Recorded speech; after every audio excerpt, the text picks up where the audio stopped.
വല്ല കാര്യമുണ്ടോ? ഇതിന്റെയൊക്കെ വല്ല ആവശ്യമുണ്ടോ? ശ്രീ പിണറായി, മുഖ്യമന്ത്രി വി ഡി സതീശന്റെ വായിൽ നിന്നും ഇത്ര ടൺ കണക്കിന് ആട്ട് തീർക്കാൻ? ഇപ്പോ 251% വരെ ഇന്ത്യൻ മെയ്ഡ് ഫോറിൻ ലിക്കറിന്. അപ്പോ ഈ ഫോറിൻ മെയ്ഡ് ഫോറിൻ ലിക്കറിന്റെ ടാക്സ് എത്രയെന്ന് അറിയോ? 115%, ബിയറിനേക്കാൾ താഴെ. അപ്പൊ ഞാൻ ചോദിക്കുന്നത്, ജോണി വാക്കറിന്റെ നിന്നും ഷീവാ ശ്രീകളുടെ നിന്നും കൈ നീട്ടി വാങ്ങിച്ചിട്ടാണോ ഈ 78 കൊടുത്ത്? ആണോ?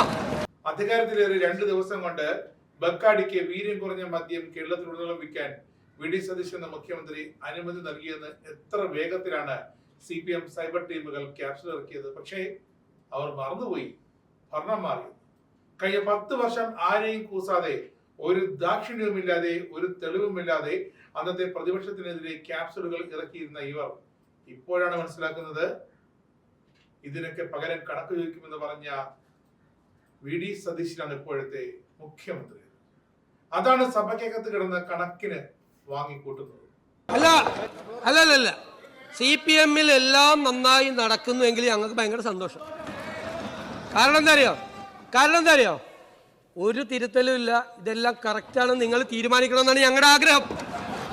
നിങ്ങൾ ഇങ്ങനെ തന്നെ പോകണം. ഞങ്ങൾ ആഗ്രഹിക്കുന്നത് നിങ്ങൾ ഇപ്പൊ തന്നെ കഴിഞ്ഞ 5-6 കൊല്ലമായിട്ടുള്ള ഞാൻ സംസാരിച്ചോട്ടെ സർ. ഞങ്ങളുടെ കാര്യം നിങ്ങളുടെ MLA മാര് പറഞ്ഞപ്പോ അങ്ങ് എഴുന്നേറ്റ് ഇത് പറഞ്ഞില്ലല്ലോ. ഞാൻ മുഖ്യമന്ത്രി സ്ഥാനം എങ്ങനെ കിട്ടിയതെന്നും ഞങ്ങളുടെ മുഖ്യമന്ത്രി തർക്കത്തെ കുറിച്ചൊക്കെ LDF അംഗങ്ങൾ എഴുന്നേറ്റ് നിന്ന് സംസാരിച്ചപ്പോ ഞാൻ എന്റെ കസേരയിൽ നിന്ന് എഴുന്നേറ്റ് പ്രകോപിതനായില്ലല്ലോ. ഞാൻ പ്രകോപിതനായില്ല. ഞാനത് ചിരിച്ചുകൊണ്ട് കേട്ടുകൊണ്ടിരുന്നു. സാർ, ഞങ്ങളുടെ പാർട്ടിയെ കുറിച്ച് നിങ്ങളുടെ LDF അംഗങ്ങൾ സംസാരിച്ചാൽ തിരിച്ചു മറുപടി കിട്ടും. അത്രയേ ഉള്ളൂ. മദ്യനിരോധനമെന്ന് ഇപ്പോൾ വലിയ വായിൽ വിളിച്ചു കൂവുന്ന ഇന്നത്തെ പ്രതിപക്ഷം, അന്നത്തെ സർക്കാർ, അവർ രണ്ടാം പിണറായി സർക്കാരിന്റെ അവസാന നാളുകളിലും ബാർ ലൈസൻസുകൾ വാരിക്കോരി കൊടുത്തതായി ഇതാ രേഖകൾ പുറത്തു വരുന്നു. അവസാനത്തെ 72 ദിവസം മാത്രം 22 മദ്യശാലകൾക്കാണ് അന്നത്തെ എക്സൈസ് വകുപ്പ് ഒരു തടസ്സവുമില്ലാതെ അനുമതി നൽകിയത്. നിയമസഭാ തെരഞ്ഞെടുപ്പ് പെരുമാറ്റച്ചട്ടം നിലവിൽ വന്ന മാർച്ച് 15 തൊട്ട് മുമ്പുള്ള ദിവസങ്ങളിൽ 10 മദ്യശാലകളുടെ ലൈസൻസാണ് കൂട്ടത്തോടെ വിതരണം ചെയ്തതെന്ന് രേഖകൾ വീണ്ടും വ്യക്തമാക്കുന്നു. ഭരണപക്ഷത്തിരുന്ന ശ്രീ വി ഡി സതീശനെ ഐസ് വാരിയെറിയാൻ നടക്കുന്ന VM സുധീരനും ഇതൊന്ന് കേൾക്കണം. ജനുവരി, ഫെബ്രുവരി, മാർച്ച് മാസങ്ങളിലായി 21 ബാറുകൾക്കും ഒരു ബിയർ വൈൻ പാർലറിനുമാണ് ഇങ്ങനെ രണ്ടാം പിണറായി സർക്കാർ ലൈസൻസ് നൽകിയത്. ആലപ്പുഴ, കോട്ടയം, പാലക്കാട്, എറണാകുളം, ഇടുക്കി, തൃശൂർ, തീർന്നില്ല കോഴിക്കോട്, ഈ ജില്ലകളിലാണ് തിരഞ്ഞെടുപ്പ് തൊട്ടു മുമ്പ് മദ്യവിൽപ്പനശാലകൾ എത്തിയത്. മാർച്ച് 5 മുതൽ 15 വരെയുള്ള തീയതികളായിരുന്നു ഇതിൽ ഭൂരിഭാഗം ബാറുകളുടെ ലൈസൻസ് കൈമാറിയത്.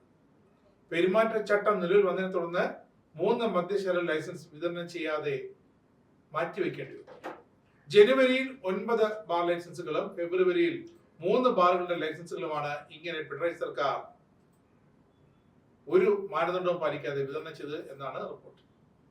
സംസ്ഥാനത്തൊട്ടാകെ ഇപ്പോൾ 903 ബാറുകളാണ് നിലവിലുള്ളത്. കൂടാതെ 222 ബിയർ വൈൻ പാർലറുകളുമുണ്ട്.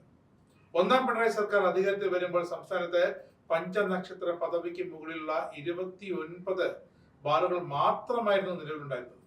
നിലവാരമില്ലാത്ത ബാറുകൾ അടച്ചുപൂട്ടാൻ ഉമ്മൻചാണ്ടി സർക്കാർ തീരുമാനിച്ചതിന് തൊട്ട് പിന്നാലെ കോൺഗ്രസിലുണ്ടായ തർക്കങ്ങളാണ് പഞ്ചനക്ഷത്ര പദവിക്ക് താഴെയുള്ള ബാറുകളുടെ അടച്ചുപൂട്ടൽ കലാശിച്ചത്.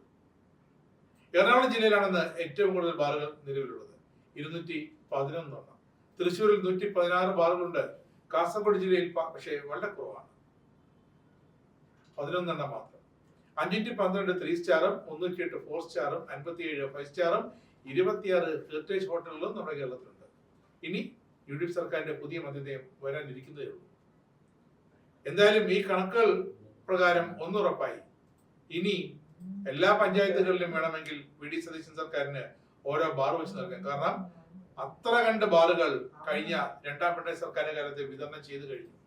അതുകൊണ്ട് തന്നെ മദ്യനിരോധനം എന്ന് പറഞ്ഞ് ഇപ്പോൾ കിടന്ന് മറുപടി കിട്ടുന്ന പ്രതിപക്ഷം, ഇടത് പ്രതിപക്ഷം, അവർ രണ്ടാം പിണറായി സർക്കാരിന്റെ ആദ്യ സമയത്ത് തന്നെ നാം കേട്ടതാണ്, രേഖകളൊക്കെ കണ്ടതാണ്.